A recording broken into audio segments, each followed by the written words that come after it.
All right, g'day. Welcome back to Collectivitis, the podcast where we dissect the disease that is collectivism. My name is Pietro. I've got a special guest today.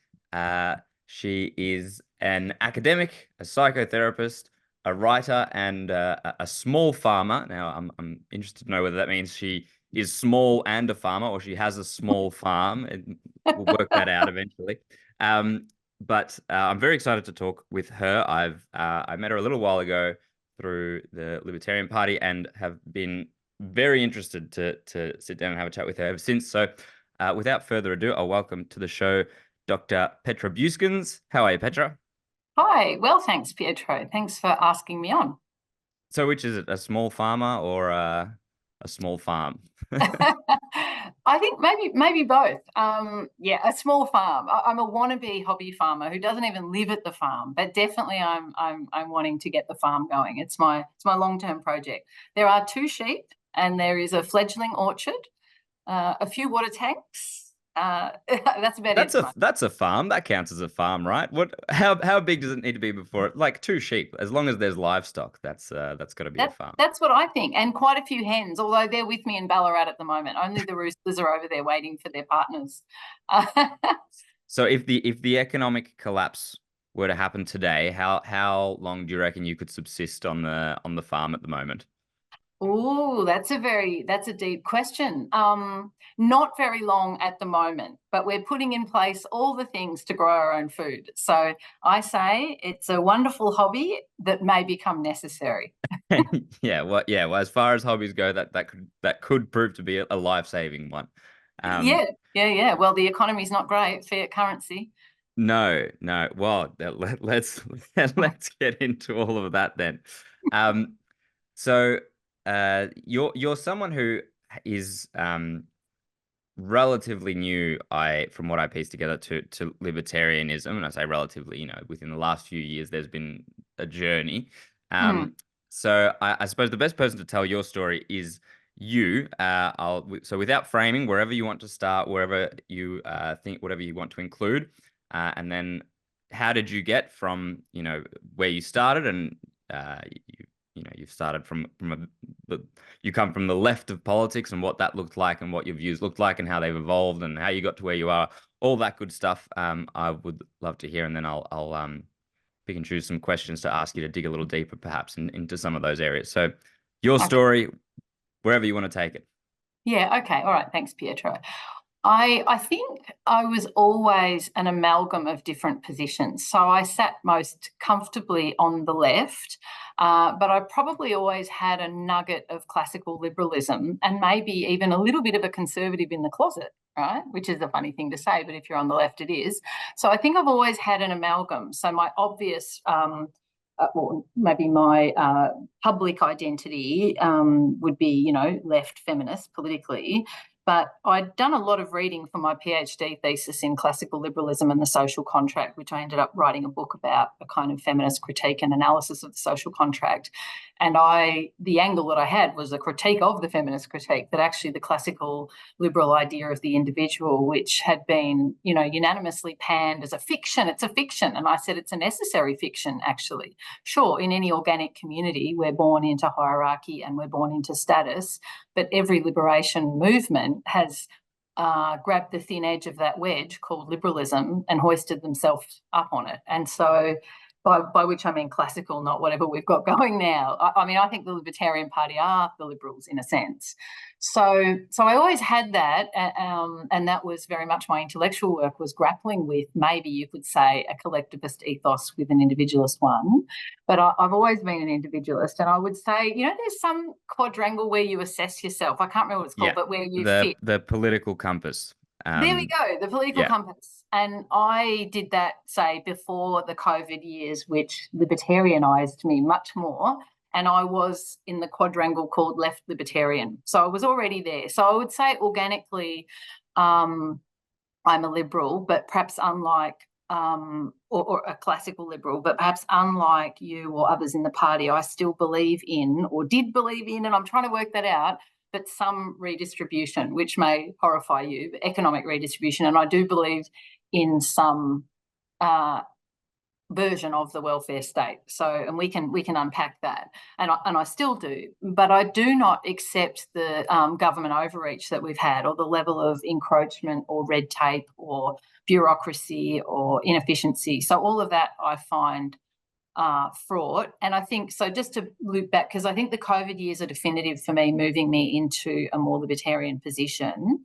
But prior to that, I had home births for all my children, and that was very much a wake up for me when I saw the level of regulation around, well, one, ordinary birth, and how many of them went wrong because of that level of regulation.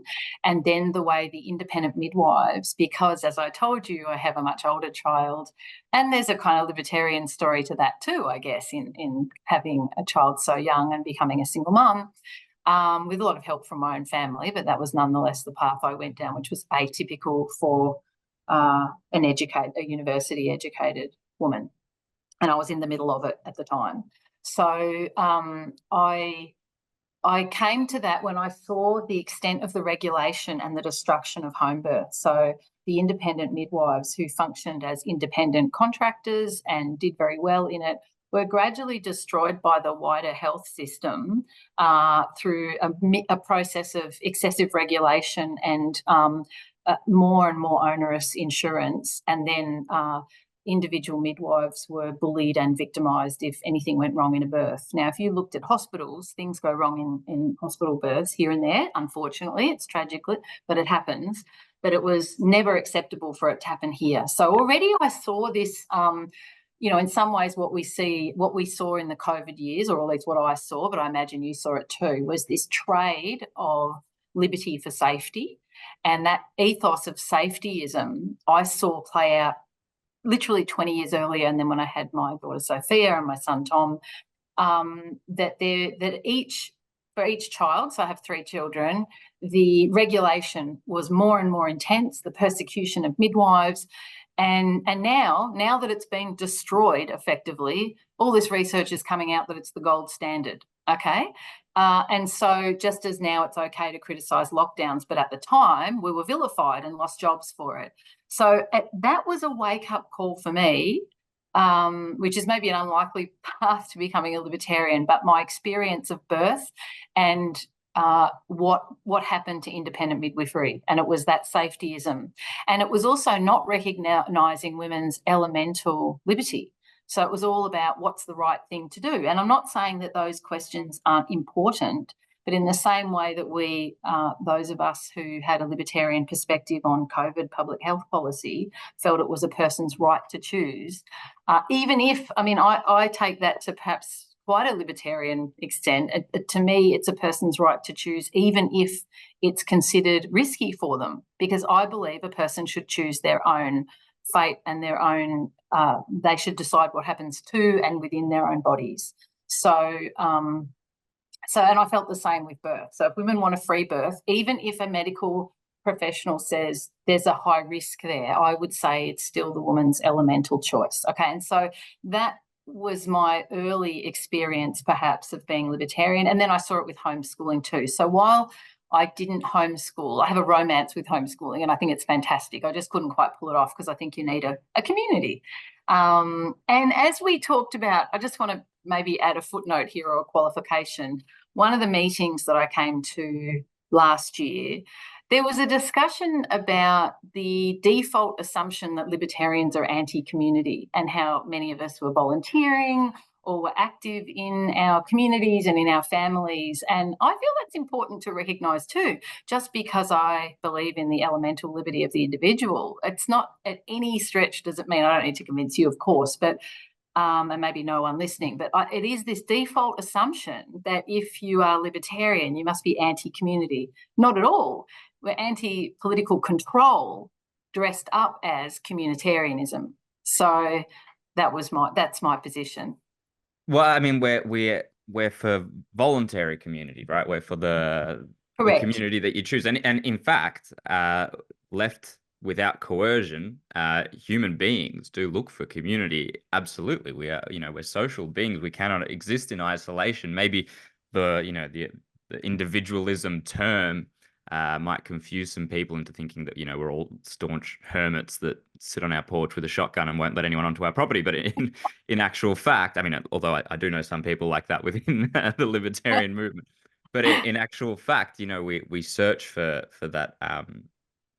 We need that community, and if anything, I suppose this is if let's talk about there's loads I want to talk about. I'm trying to just nut down on one idea. That you mentioned the welfare state before. I think if I were to criticize the welfare state, which I do, and it sounds like this might be an area which we disagree, the welfare state is what enables this false sense of community, this false community that among people who do not know each other, who do not have any actual links or bonds or anything. It's creating this collective, enormous community where we all need to take care of one another. But all these people are people that we don't see and we don't know. And this taking care of one another is a sentiment which occurs naturally within a community that is organic. But the welfare state, it's like a perversion of this community where we don't see the effects, we don't know the effects, and in the way we lose that intrinsic value in giving to the community that makes us, feel like part of it. It's all lost. It's all this. We just lose this money, and someone gets money, and then along the way, there's obviously the wastage and the corruption that libertarians believe happens when government gets involved in anything. So I think that's one of the reasons why the welfare system, I think it is not something that works with libertarianism, but not because libertarianism doesn't see the fellow, the desire to help the fellow man. Libertarianism, in fact, has a much more positive view of humanity, where voluntarily, through either the free market or through charity or through some other human-led, individual-led, non-coercion, voluntary-led system, people would be looked after as they were for thousands of years before the global state. I would like to respond to that, but maybe. Yeah, absolutely. Okay, so I would say where we differ is I fully agree with you. I mean, I think that's what I was saying before about organic community generally creates reciprocity and relationships, and if it's in your own family, of course, but beyond that, say an organic community within a region.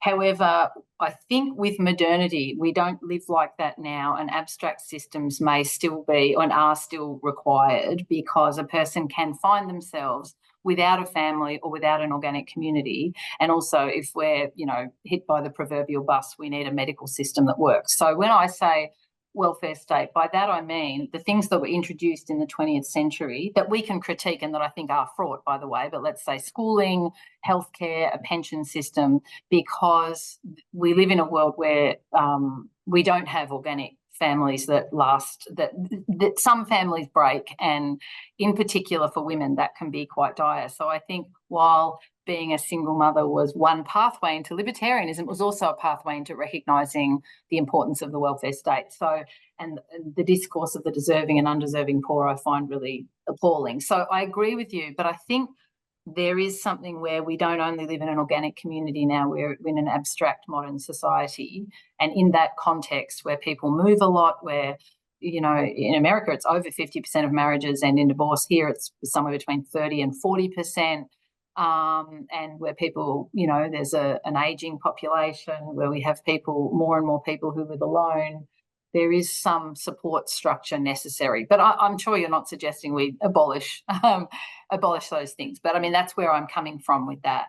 But I think what happened during the COVID years, where the so-called public health policy, which, by the way, I think the public health orders to me is oxymoronic, because I think health and order don't really go together in one sentence. But the public health orders, I think for me, that was such egregious government overreach with such deleterious consequences for children's mental health, for everyone's mental health, for the economy, not to mention that, we live in a liberal society where that's just outrageous. I mean, it was worse than North Korea at certain points. In terms of curfews, you cannot go out at night and you cannot stand close together and you cannot go to a park. To me, that was outrageous, and that radicalized me in that way, if you want to use that term, to be more libertarian. But I don't disagree with a foundational support structure for people who find themselves outside of that.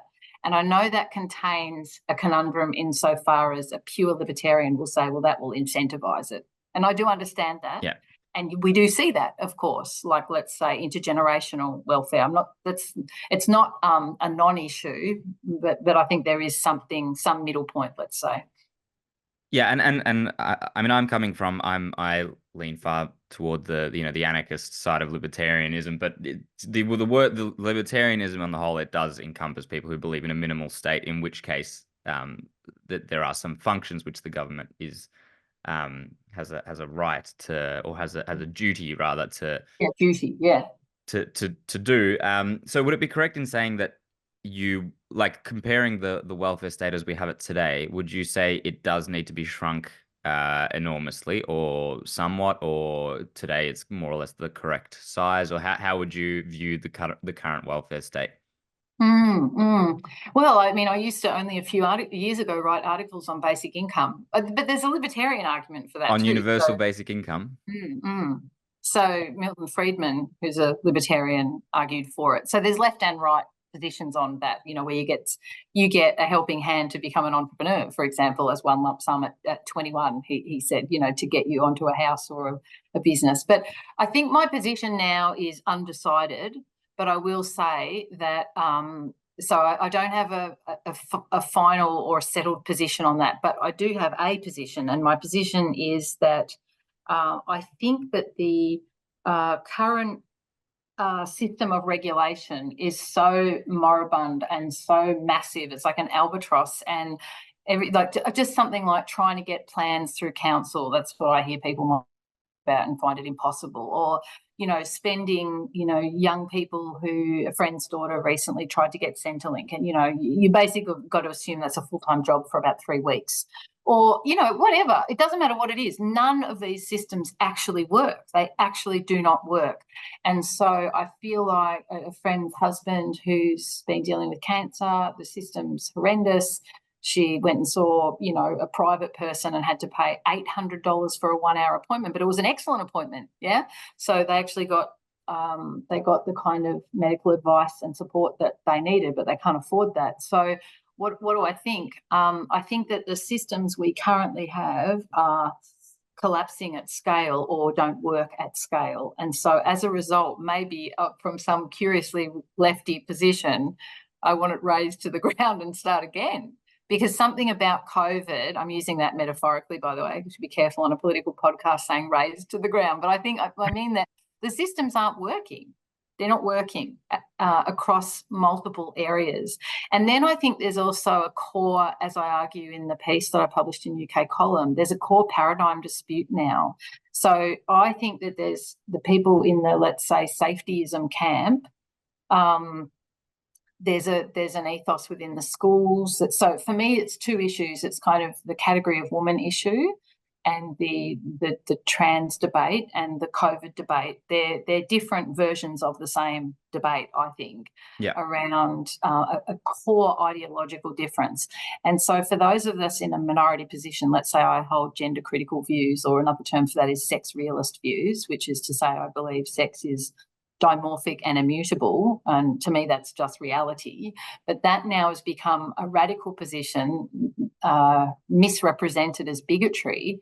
And now in most of the schools, including, say, my son's primary school, that's normative, that those flags are waving out the front, that ideology is taught, and we're not given a choice around that. So I think the other thing is now the state, and we've seen this definitively since COVID, but I would say for the preceding 5 years before, has a partisan ideology that passes as everyone's ideology, and it's rammed down our throats. It's not everyone's ideology, and we don't seem to have any choice.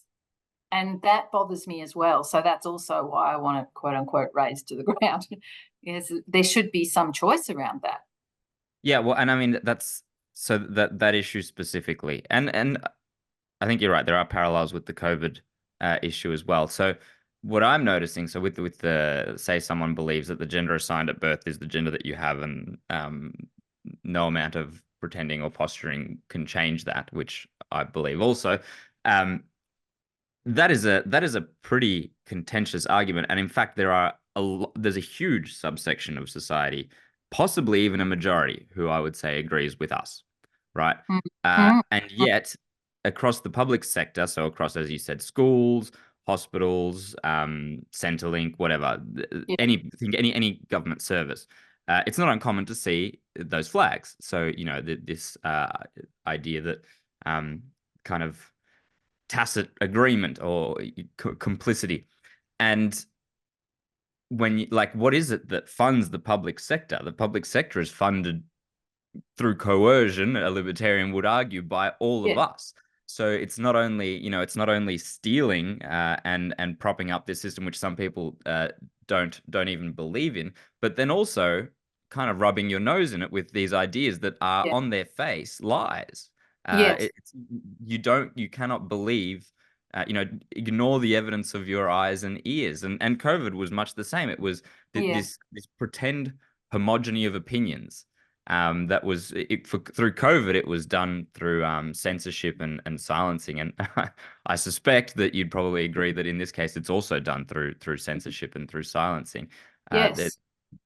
there's absolutely that parallel. So do you have personal experience with the putting your name out there and sharing your opinion on this and facing up against the mob, so to speak? Is that because you have personal experience with this? Yeah, yeah, some experience. Yeah. I just wanted to respond to that quickly and we can Yeah. go to the story. And that is that I think, yeah, you're absolutely right about the the institutions imposing this on us, and that it's coming from the state. And there's also private sector, because once it goes into law, for example, in my psychotherapy practice, it's very touch and go whether I can hold a gender critical perspective, for example. I think, yeah, we've got this top down. And so overt censorship is one part of the story, but the covert censorship is the much bigger part. So while I think you're right that the majority of people hold a sex realist point of view, which used to just be called reality, right? But now we have to name what was a minute ago just truth. And yet what I'm observing, because I've followed this debate quite closely, I'm observing that there's a shift in opinion that's happening because of the coercion. Yeah. Mm. So once people are coerced, 5 years into coercion, opinions begin to change because it's too costly to hold to the other view. And then people think, oh, well, I must be a bigot, therefore I better get my views in order, because what is riding in, as a kind of Trojan horse under the nice rainbows and sparkles is coercion, castration, like bodily mutilation, and we're not allowed to name that. So most people see it just as a civil liberties issue. It's not the same as, the womanhood suffrage or recognising Aboriginal people as citizens, or it's not about an extension of civil liberties. It's a different order. Yeah. And that's the parallel that they really want to draw. They really Correct. want to draw those parallels there to say, hey, the horrors of the past, or horrors, or the injustices of the past, and this is the next one. This is the current one. So, That's right. hey, do Yeah. you want to be on the wrong side of history? That Yeah. old Yeah. old paradigm. Yeah, It's absolutely. masquerading as civil liberties, but it's not that, because trans people's rights are not undermined. They have rights within the current order. But the issue for gender critical feminists is there's a conflict of interest that has been created by saying that trans women or trans identifying males are the same as natal women. They're not the same. And Mm. that's where the conflict of interest has arisen. And that conflict of interest is defined a priori by the state as bigotry on the side of anyone who doesn't agree with that. And that's an outrage.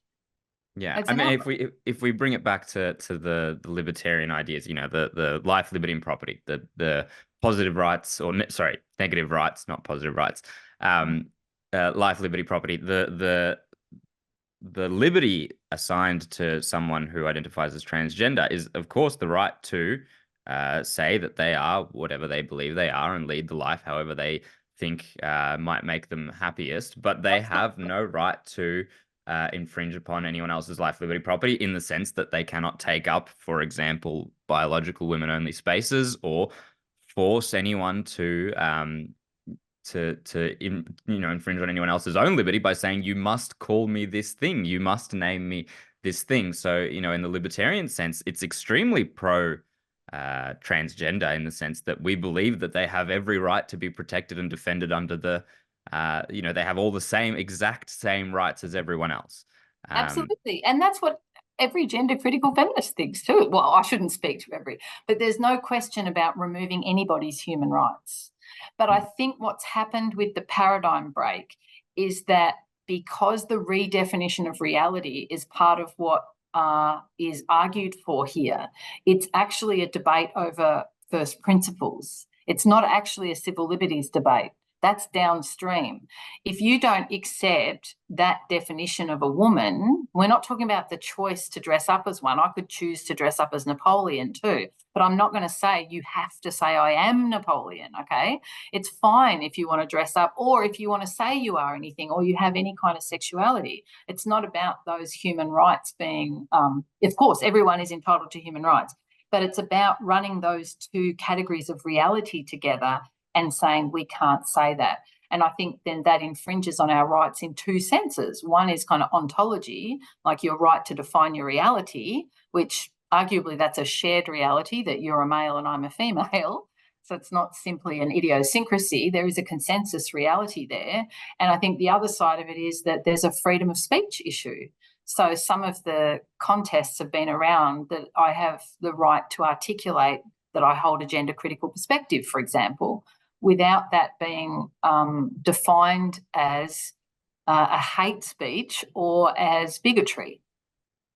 Yeah, well, and that's where the liberty comes in, right? The extension of liberty, as we would call that, free speech. Free speech is probably the most well known Yes. definition of that nowadays. This idea. So you've, I believe, you've finished the book. It's due for publication soon. That you sent me the introduction to. Yeah. Yeah.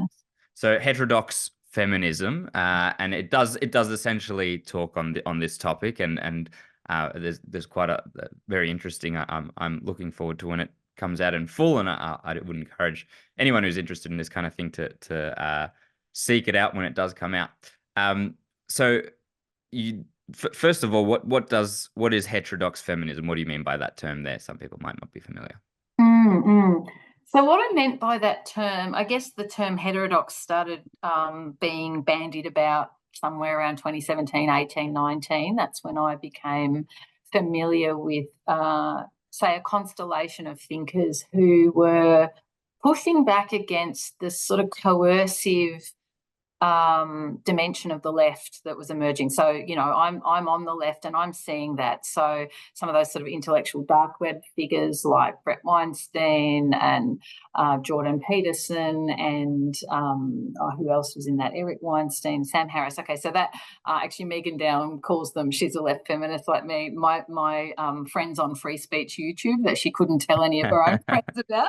I really related to that. So I was listening to some of that material because I'd been in sort of feminist circles prior to that, and we were noticing this rise of, let's say, transgenderist ideology that was quite different from how it had presented earlier. Sorry, can I ask how does the timeline look on this? So when did you start noticing it as being really prevalent, as opposed to just previously not being prevalent? Do you mean heterodox thinking, or do you mean transgenderist ideology? Transgenderist ideology. Yeah. So I just noticed a kind of change in the tenor and tone from around 2017, 18.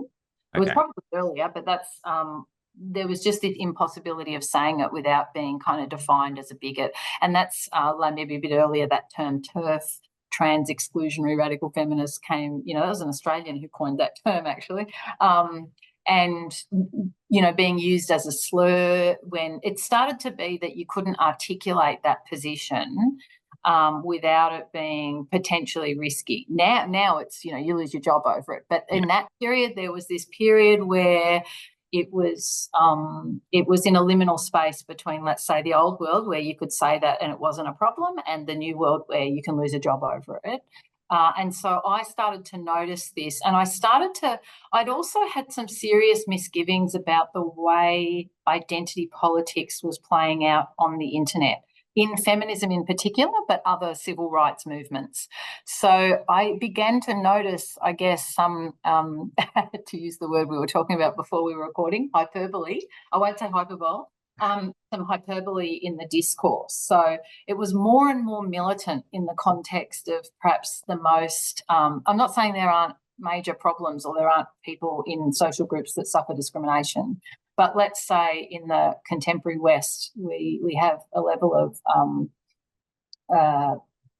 we have civil liberties and a level of wealth that makes our lives as comfortable as they've ever been in any human society. Okay, and then, I'd listen to Clementine Ford and you'd think, everyone was just, that sexism was absolutely egregious in all places, misogyny was just unstoppable. And so I started to just have a discomfort there, even though I am a feminist and I believe in women's civil liberties and I believe that there are, outcomes over a lifetime that are real for women who are mothers.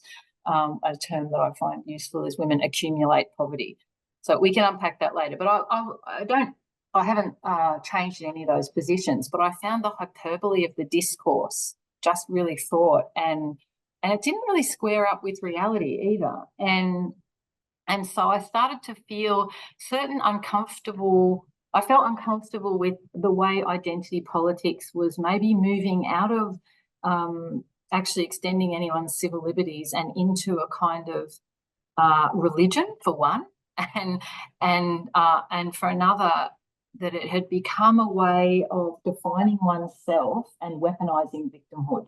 So defining oneself through victimhood, not this is a problem, we want to make sure the wages are equal, to, sort of dwelling on victim identity and then weaponizing it and gaining status through it. So we've incentivized with victim identities. And absolutely. That sat uncomfortably with me, but I just didn't have a way of kind of navigating it all. So like Megan Dowm's work, and she's very funny. She, just that sense in which you're in the closet in some way with this stuff, looking at your own team, like what the hell has happened to them? And so that was happening to me. And so that's what I'm calling heterodoxy, I guess, that I was starting to question.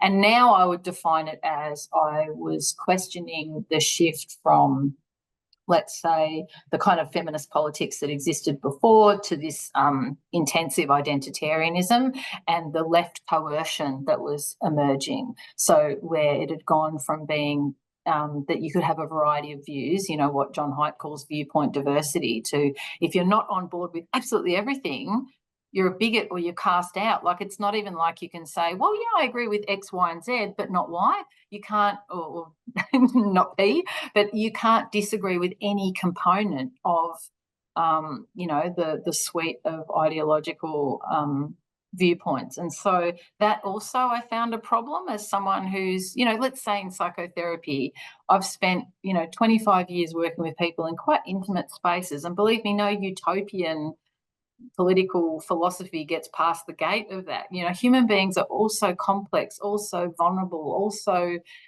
quirky, idiosyncratic, perverse. We all fall, and so, any political utopianism doesn't really square up with how we live. So I also found the utopianism inherent in that quite oppressive as well. So that kind of proverbial wake up happened for me around then, when I started to see the left went from being, let's say the group who were anti-war to being like more and more pro-war, to be anti-censorship, to being pro-censorship, to being about free love, to being really sort of, and I think there's lots of problems with that, but let's just say there was more and more control in the ethos. And so I started to feel like, as people say, and I think I said at the meeting last week, I didn't leave the left left me. Yeah, so there's something where I don't relate to what it's become. Yeah, I think I hear this a lot from people who've come from the left, or who identify within the left, or what the left used to be. This idea that, the left used to be for diversity of opinion, for free speech, for all this stuff. Yeah. And I I'm certainly more critical of the left than I am of the right, although the right is sort of an abstract concept almost at times. It's difficult to define. It's kind of just like a reaction to the left in many cases. But the yeah, so in my experience, the I think maybe this shift in the left that so many people describe has happened at some point prior to my becoming politically involved, because the left, of as I've known it, has kind of always been has been, you know, either you agree on all of it, or the second that there is something that you are not within the orthodoxy on, you're in the out group. And Yes. I think and look, to be honest, your story at the beginning about the crushing of the midwifery profession and that whole thing there. While it's not an example that I've heard of before of people coming into libertarianism or having a libertarian awakening, it Yeah. absolutely makes sense, because you Yeah. know, it's this through perverse interests and that kind of thing, deciding that something is not. You know, some powerful people, some people make money off it. I'm sure that there were some incentives that some people had, which benefited from crushing the midwifery industry and the centralization of power, and some people benefited. That is a libertarian insight. Mm, And with COVID, so while your awakening might have happened there, with COVID, we absolutely saw this idea of, if you don't fit in with the orthodoxy, you're in the out group. You're immediately in the out group, and mm, there's no coming back. There's no reconciling. There's no, hey, I agree with you on all these other things. If you don't agree on all of it, you cannot be a part of this. And mm, that's something that I would like to ask your thoughts on, because that confuses me. I don't see what benefit there is in having that attitude of, it's either, you know, all of it or none of it, because if anything, surely that is going to cause a fragmentation of an ideology. And mm. you've experienced it, so I don't know. What are your thoughts on why that's happening? What's behind this push to you have to agree with all of it? Mm, mm. Yeah, I mean, I think it's a road to cultural collapse or decline. I really do, because I mean that's an insight of J.S. Mills, that it's through disagreement that we finesse truth. So the best way to come to truth is to have an articulate opponent, actually, because that will show up your black spots, it will show up your blind spots, the places you don't see. So the loss of viewpoint diversity in the mainstream discussion, media, journalism, academia, now we see in health, I think has drastically eroded our public discourse, and also in a much more serious way, it erodes society. So it's another reason why I'm motivated to move more to a libertarian position. But I'm still a lefty, so I'm a left libertarian. It's a broad church, I think. So I think, why is it happening? I think that's complex. I think we have to go a bit psychological for that. I think there's existential angst. And when we have broad scale existential angst, people want certainty. And I think that this safetyism and maybe some of the sort of hyper woke, for want of a better term, ideologies provide a kind of security and an identity that's missing for people in other parts of their lives. Like when you and I first met and disclosed, I hope that's okay, that we were both COVID dissidents. I'm very open about Okay, yeah, I thought, that. but I just checked we could edit it out. But and you'd revealed that you lost your job, and I said you must have family behind you, because you were able to be a dissident because you had support, or you're like curmudgeonly and a total outlier. You know, that's the other option, which is maybe where I fitted more, because I went maybe, yeah, I didn't have my family in ideological agreement with me. Some yes, some no. But mostly people lack that. So my point there was, when I said, oh, you must have a supportive family, I think that people do not have that to the extent that they need it now. You know, what we're saying, human beings are pro-social. And without that, I think people get less secure about asserting themselves, for one, and more prone to buying the next ideology. And then there's the, as I talk about in my introduction to heterodox feminism, the sort of shift to the internet. We've lost a lot in that. I mean, we've gained a lot too. I say it's complex, but the capacity to communicate like this, for example, or with someone across the other side of the world, or niche groups. But what we have lost is the day-to-day, in-person, face-to-face community connection of a real kind, not the superimposed, we're all part of the COVID collective. And I mean, that's where Matthias Desmet's work, I think, is really interesting, where he looks at the psychology of totalitarianism and says a totalitarian ideology doesn't take root unless you've already got a population who are demoralised and lacking in meaning and security. So when you ask me that, I think it's not just political. I think it's existential and psychological, why people are getting captured by hyper-liberal ideology or woke ideology. Yeah. Yeah. And you don't think that there is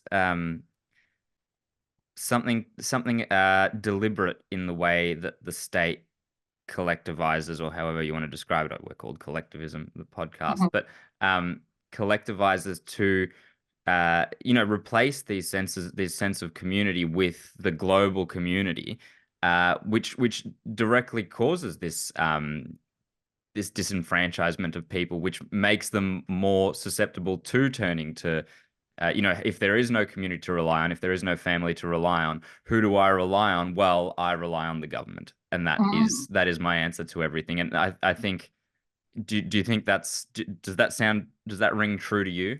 Absolutely, yeah. So I was just talking about the psychology piece, but as you might remember from that article, I think that the top down is major too. In fact, there's a statement, what is it? Daddy government, mummy healthcare. But we've got a situation where definitely there's top down power. I mean, we have to ask questions. How on earth could we have exactly the same policy and discourse the world over, literally bragged about as quote unquote lockstep, without that being top down? Yes, absolutely. That was imposed on us as coercion by governments. But the more disturbing element to that is that they all had the same language, the same policies at the same time. So one has to ask questions about what that means. There's, how can we not ask questions about what that means? What does it mean? I don't know exactly what it means, but it means that there's corporate capture at scale, and that there isn't independence somehow. There just isn't independence. And so I think the follow the money business is key. Where is all the funding coming from? To what extent has, the pharmaceutical industry bought out? I mean, I think that's a bigger problem in the States than here. I mean, they actually have, the CNN news, and then the ad says brought to you by Pfizer. I mean, we haven't quite got that. But we don't have independence in the same way that we once did within the culture industries, within media, within academia. And I think that's a big problem. So, yes, it's the bottom, the existential psychological piece is the bottom up, and then I think we've got top down power and coercion. Yeah. Shift a little bit. There's something I was interested in talking to you about. You in the introduction to your book, you talk about the the sexual revolution and the the nature of casual hookups and casual sex, and how this initial liberation not as it's turned out, actually has caused some harms in society. And am I mischaracterizing there by saying that, or is that? No, yeah, that's so Louise Perry has a chapter in the book, and she's recently written a book critiquing the sexual revolution. So it might have been a summary of that, but I did talk about that a little bit. Yeah. So that is very interesting. Sorry, maybe I didn't wait for your question. Was there a question, or not yet? But I wanted to talk about that. So I suppose I'll let you explain the point of view first, and then I'll ask some questions. Yeah, sure. Okay. So Perry is one of a number of feminists, but it's a particular kind of feminism. So let me back up and say for a minute that the sexual revolution happened in the 60s, a kind of countercultural push away from conventional relationships and marriages and families. And so there's an emergent critique of the counterculture that says, 30 years, 40 years, 50 years on, what we're seeing is that hookup culture doesn't really work for anybody, but it works least of all for women who prefer commitment to go along with sex, for one, but also in order to have families that provide women and children and men, but let's say women and children in this instance with security. The sexual revolution has kind of undermined, let's say, those institutions. I have a nuanced view on that. So I'm not, I guess I don't hold the reactionary radical, as they're called, like Louise Perry's position. I have a lot of respect for it, but I probably have a more centre-left feminist position on that, which is to say that the critique of the institution of marriage was important and necessary in order to make it a more egalitarian institution for women. Something as simple as women weren't allowed to work once they were married in the 60s. They had to give up work, or they got paid less once they were married, or, even the sort of terminology of honour and obey. There was no other modern contract that stipulated obedience. Yeah. So I believe that the, let's say, the libertarian feminist critique of marriage was an important one. However, as I say in the introduction, maybe the paradox is that we choose well, look, you referred to it as voluntarism before, and I agree with that. So I am of the position where I share the liberal feminist critique of those institutions as they were set up, we're talking a century ago and older. But I think if we don't have a discussion about what the free-for-all looks like and how damaging that is for people, that's another problem. So I think it's preferable for us to choose long-term relationships or marriage, and to choose commitment, and to choose, loyalty and devotion to our families.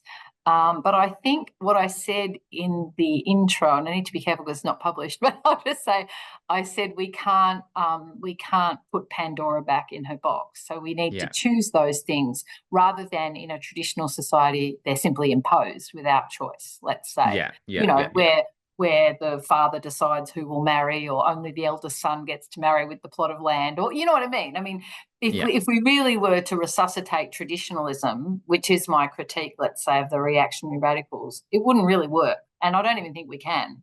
But I do think having a discussion about the negative effects of the sexual revolution, which is a kind of, I mean, the irony of all of this is people have less sex now than they ever had. Especially young people. So, what does it actually mean if everyone's just on the internet? They're not even meeting and courting and doing that. Not you. Didn't we just celebrate your nuptials, or they're coming? You got engaged recently. That's fantastic. Yes. Sharing that to the world as well. I hope that's okay. Just cut it out. No, I mean that's fine. I've never discussed that before, but there's nothing too political about that. Well, these days it might be, but I mean, I guess the point is that critique, which is an important one, and maybe it's an important one to have on a libertarian podcast too, because it's, yes, freedom is good, but where are the limits?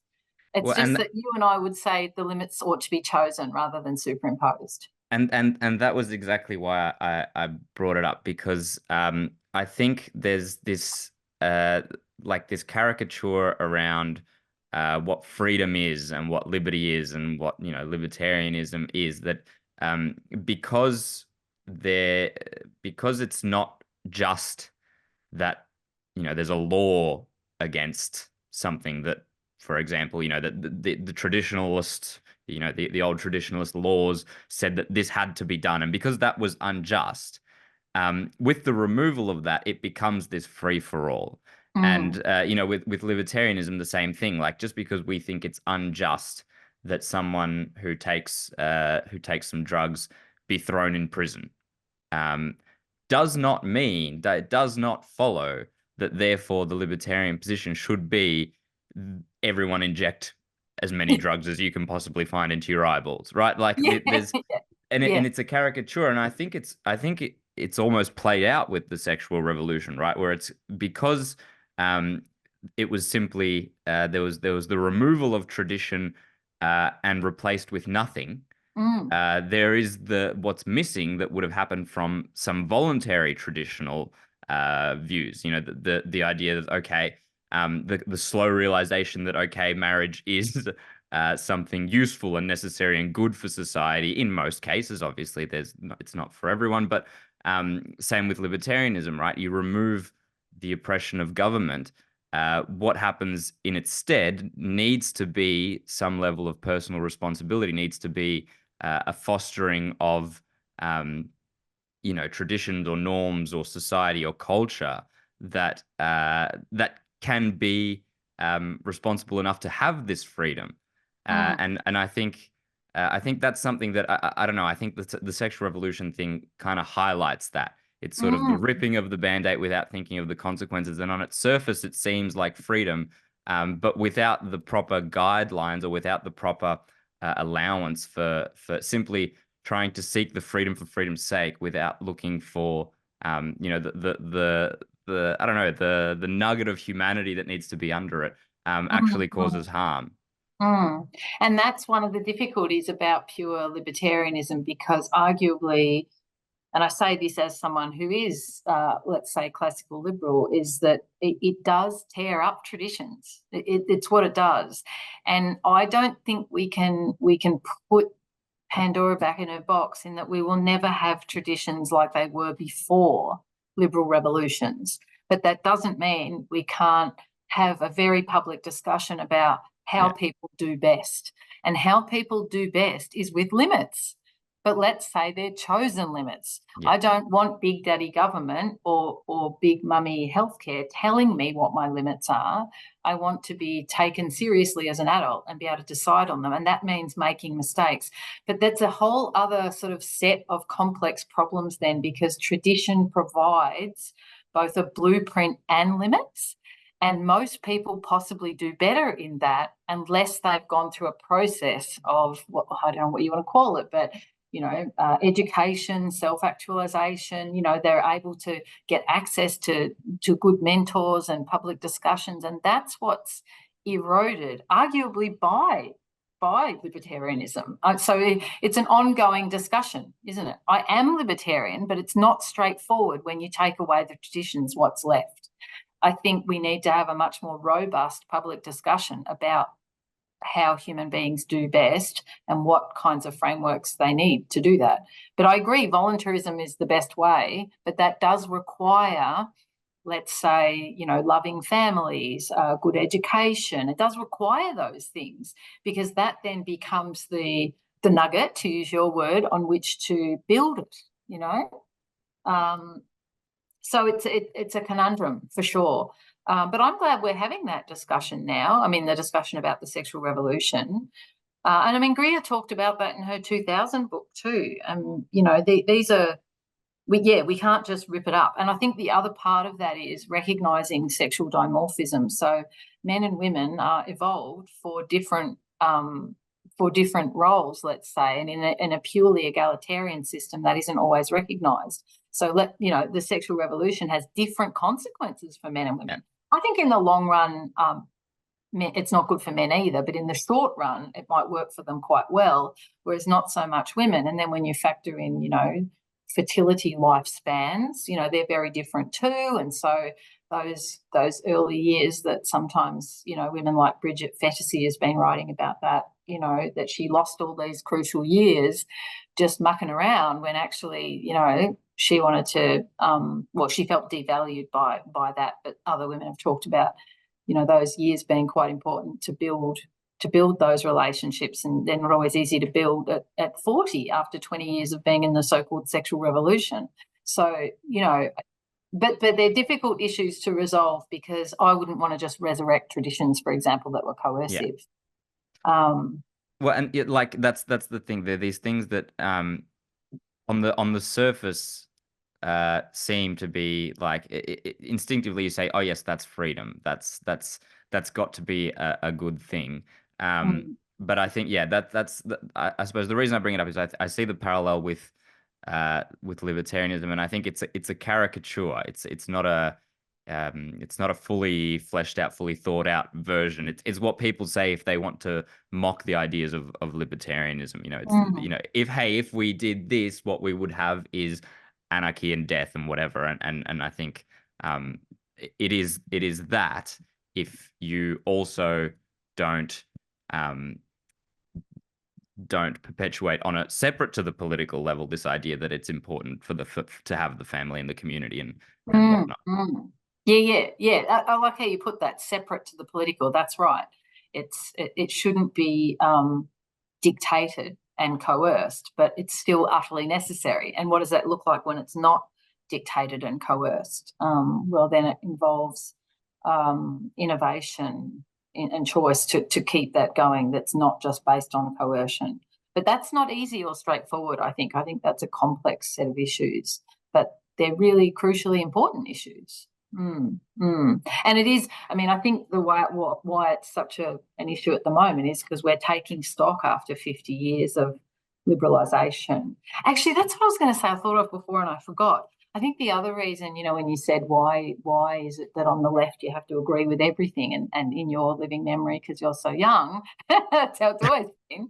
I think the other part there is that the left, when it was the counterculture, the left were the opposition. And the opposition always, to quote Don Chip, keep the bastards honest, from the liberal, what were they, the Liberal Democrats? No, the Democratic Party. The Australian Democrats. The Australian Democrats, that's right, yeah. He said, keep the bastards honest. Well, I think the left, because they were on the back foot back then, they were the progressives. They were the ones, calling out the hypocrisies of those in power, of the establishment. But I think we're in a really curious position now where it's the centre-right people that are calling out the hypocrisies of the left establishment. And the left doesn't know what to do, which is why it eats its own, because the left think of themselves as progressives because historically they were. The term comes from who sat to the left in the French Revolution were the ones who were for the revolution, and on the right were the monarchists. And so the left have always been the ones who are for progress, for liberation, for change. But now they're the ones who are all in power. And I think one of the ways that they purge that is to turn on their own. So, important leftists of the last 50 years, whether it's Germaine Greer or Michael Leunig or Barry Humphries, or, they're just attacked by their own, which is actually, in terms of the article that I wrote that had, colleagues at Melbourne Uni saying I was a transphobe, it's the same thing. It's your own people that say it. It's really curious how the left attack their own. I did want to talk about that article. Sorry? I said it's not curious, it's awful. Yeah, well, and it's in a very violent way, almost more aggressively than they attack the right or their ideological opponents sometimes when they attack their own. And so I did want to talk about that briefly.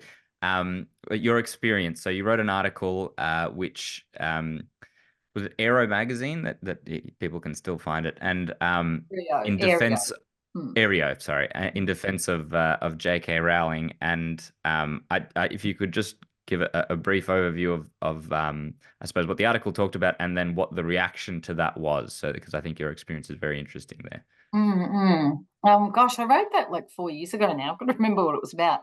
This is what I remember. I remember I was still on social media then. I'm not now, which makes me a bit removed from the debates, and I may re-enter, but it just feels like such a noxious space. But I was following on and just noticing the extent of the attacks on J.K. Rowling. And, all my kids have loved Harry Potter, and I always, thought, I just thought highly of her. And I just was shocked because, it's become normalised that we saw that under COVID, but just the most egregious language and abuse, and it's just horrible. And she was just getting abused left, right, and centre by the identitarians and the trans activist scene. And I thought, why is no one saying anything about this? And I kept looking around, like, where is the person who's going to say this is an outrage? And that was when the actors themselves who'd played, Harry and Hermione were also sort of turning. And I thought, well, I'm just gonna have to get my pen out here because this is terrible. And about sort of a few weeks later, there was that Harper's letter that was quite but signed by a lot of high-profile people saying, you know, although that also devolved into a culture war because then someone said they wanted their name taken off and whatever. But I guess my position there was the classically liberal one, that she had a right to express her point of view and that there was a point of view behind that. It wasn't just bigotry. So at that point, like I said to you, I was noticing the change in the tenor of the debate getting more and more menacing, like you couldn't have this view, from sort of 2017 to maybe me writing that article, which was early 2020, I think. It was June 2020, I think I had a June look at that 2020, before. yeah. And what I noticed at that point was just that's about the point at which it became taboo, and laws were changing, like the Gender Recognition Act and so on, and so here and elsewhere. And so at that point, it became taboo, and she was going right on the line. And I guess there were two things I was trying to say with the article. Three. One, that she deserved to be respected, for one, but also that there was a legitimate point of view here, the gender critical position that sex is dimorphic, and you know, and also that these were men effectively going into women's prisons and women's shelters and women's toilets and change rooms and sports, and that there was a contentious set of political issues here that needed to be discussed, not shut down. And I sort of made this comment about it being a mantra, trans women are women. Let's unpack that mantra, not just rehearse it and regurgitate it.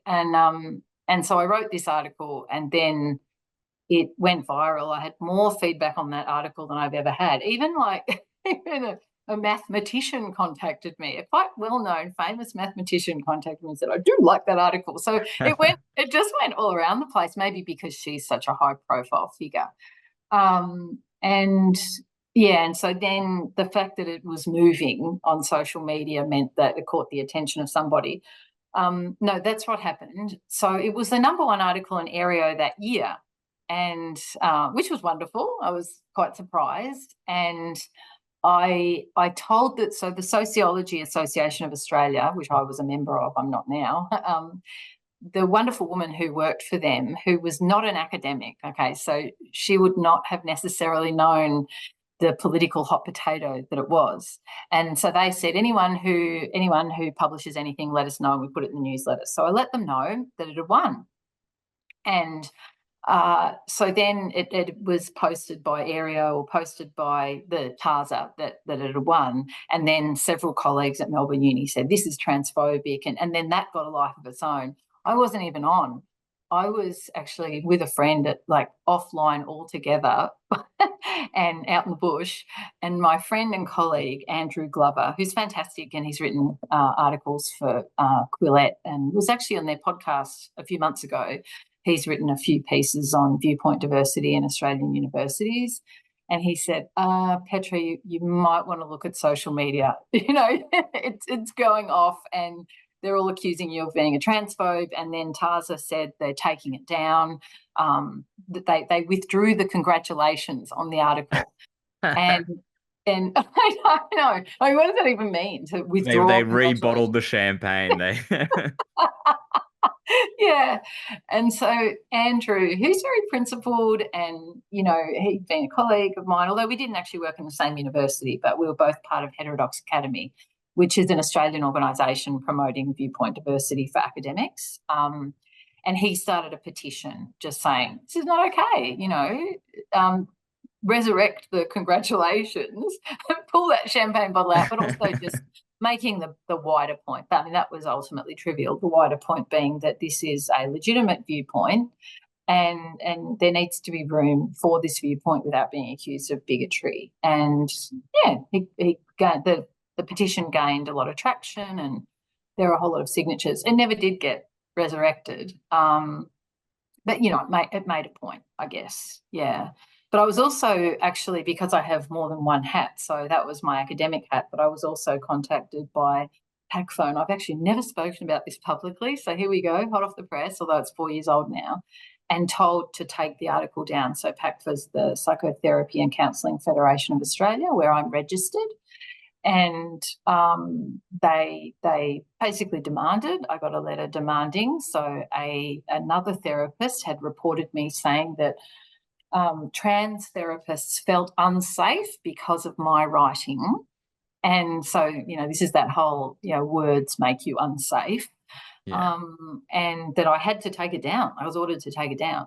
And I probably didn't understand, how much things had changed, because I said, no way, there's no way. I just threw the gauntlet over. And then Yeah. the editor of Aereo said, we'll crowdfund a legal case if it comes to it. And I went and saw a barrister, and she said, I looked into the regulations of PACVA, your code of ethics, and you haven't violated anything if we say you're doing this as a writer. Okay, you did this as a writer, not as a therapist, because you wear Yeah. two different hats. But she said, I don't want to represent you because this is such a hot potato that I don't want my own practice to be undermined. And so that for me was quite a wake-up call. This Yeah. was not, a Ballarat solicitor who wasn't sure. This was a very senior person who said, you haven't violated any rules according to you being a writer. But already then I thought, well, what does this mean? As a therapist, can I not hold a gender critical perspective? Because this is what's being tested in the courts all over the place. Is it possible to hold this perspective and still be a citizen in good standing or an employee standing? But the fact that the barrister didn't feel comfortable with the case, I thought was very telling. And so it was left there. Nothing's ever been taken further with that. Yeah, well, I mean, it goes to show like the immense power imbalance there is with Correct. the full force of the public's fear and the perceived public opinion, which, as we said before, in reality probably isn't even the majority, but this looming threat, this looming behemoth that sits behind this viewpoint, and this weaponization of victimhood is so powerful, and it can be terrifying, and it can bully, and it can I mean, it censors people. People voluntarily censor themselves rather than have this rather than pick up the fight because it's too much of a hassle, like such as with this solicitor.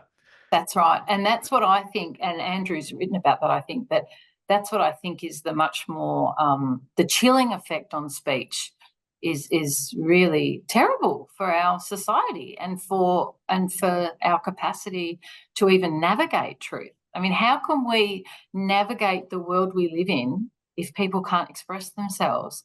And, one moment ago, we lived in a liberal democracy where that would have seemed absurd. And yet now I would go so far as to say it's the normal situation with those two issues of COVID and trans. And look, many people agree with that ideology. Okay, that's fine if you agree with that. But many people do not and no longer feel they can. And it's the power asymmetry that needs to be addressed, which I guess is essentially why I've moved to a libertarian position, those two issues. And the midwifery, the Yeah, destruction of and the home birth. Yeah. Well, that was that was the yeah. forerunner. But I mean, I wouldn't have gone down that path had I not had some libertarian tendencies, I think, at some level. Like it's organic to me, I think, as well as being finessed through COVID. Yeah. Well, yeah, and in sometimes, maybe there were a few seeds of libertarianism there, and that they were well and truly watered and during the COVID period. Premier. Yeah, I yeah. can't think his name. Well, the Premier is responsible for the awakening of more libertarians in Victoria, at least, than anyone in the history of Australia. So we thank him for that, at least, even though for nothing else at all. Yeah. Look, I think we're very lucky to have you in the libertarian movement. It sounds like you're still finalizing exactly what you think on many of these things, which I think is a fun and interesting period. And I suppose we all should be constantly finalizing what we think on certain things, otherwise fall into being The ossified view. yeah, exactly. Yeah. Um, Question mark around things. Yeah. um, we are well and truly past the hour mark, so I think we should wrap it up there. I'll give you a chance. Is there anything on anything that we've spoken about today, or anything that you'd like to leave our viewers with one final message? Oh gosh, I should have prepped for that. I don't think so, Pietro. I think it's been a fantastic conversation. I really appreciate being invited on. I'm enjoying being part of the Ballarat branch, and thank you. And I hope we speak again. I don't think I've got any final words. Should I have one? Vote for Jordan. Yeah. Vote Jordan Ditloff in the Senate. Yeah, Absolutely. We should yeah. definitely plug that. No, you don't have to have any final words. I just figured, we spoke about a lot of things. Was there anything that you thought maybe you thought of before that you didn't get a chance to say? You don't need to have a final word if you don't want. Okay. Yeah, no, I think that's it. Yeah. Thank you. Thanks very much, Pietro. Yeah, and I'll see you at the next meeting. Sounds good. All right, we'll leave it there then. For those who don't already, you can follow us on Instagram, YouTube, Spotify, and Twitter. Is there anywhere where people can find you, Petra? I'll put all the links and stuff in the description as well. Yeah, okay. So I've started a Substack that's called Veriditas, which is a word from the 13th century mystic Hildegard von Bingen. It means the divine power of green. And it's kind of, yeah, it's just a beautiful word. She had a monastery and a hobby farm. She inspires me with my hobby farm. Yeah, so I've got a Substack, but that's all right now. And it's sort of a bit more of an archive, but I will start blogging. But a lot of the articles I'm publishing, I'm putting there. And sometimes I'm writing there. Yeah, so it's called Veriditas. Veriditas. Perfect. I'll put that link in the description also for anyone who's interested. All right. Okay. We will leave it there then. Thank you so much for joining us, Petra, and thank you, dear listener, for listening. Thanks, Pietro. Thanks. Bye-bye.